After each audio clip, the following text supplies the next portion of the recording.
بسم اللہ الرحمن الرحیم۔ السلام علیکم ورحمۃ اللہ۔ جب حضور صلی اللہ علیہ وآلہ وسلم کے وصال کا وقت قریب آیا تو آپ صلی اللہ علیہ وآلہ وسلم نے حضرت اسرائیل علیہ السلام سے فرمایا، کیا میری امت کو موت کی تکلیف برداشت کرنی پڑے گی؟ تو فرشتے نے کہا جی۔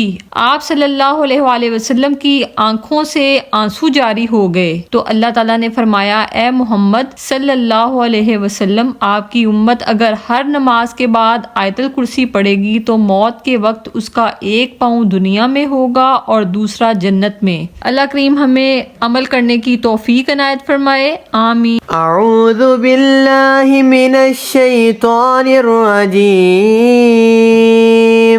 بسم اللہ الرحمن الرحیم۔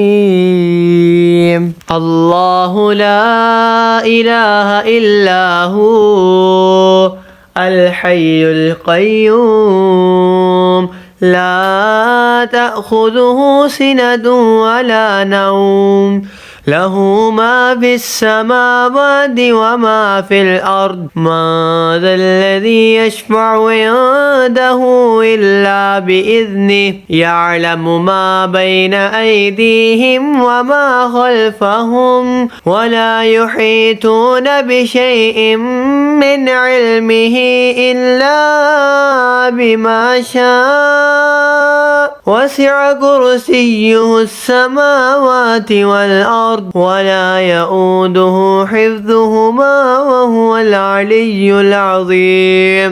میں پناہ مانگتی ہوں اللہ کی شیطان مردود کے شر سے۔ شروع اللہ کے نام سے جو بڑا مہربان نہایت رحم کرنے والا۔ اللہ ہے جس کے سوا کوئی معبود نہیں، وہ آپ زندہ اور اوروں کا قائم رکھنے والا، اسے نہ اونگ آئے نہ نیند۔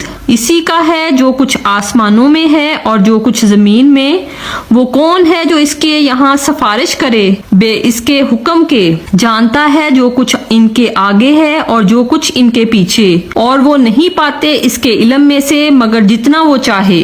اس کی کرسی میں سمائے ہوئے ہیں آسمان اور زمین، اور اسے بھاری نہیں ان کی نگہبانی، اور وہی ہے بلند بڑائی والا۔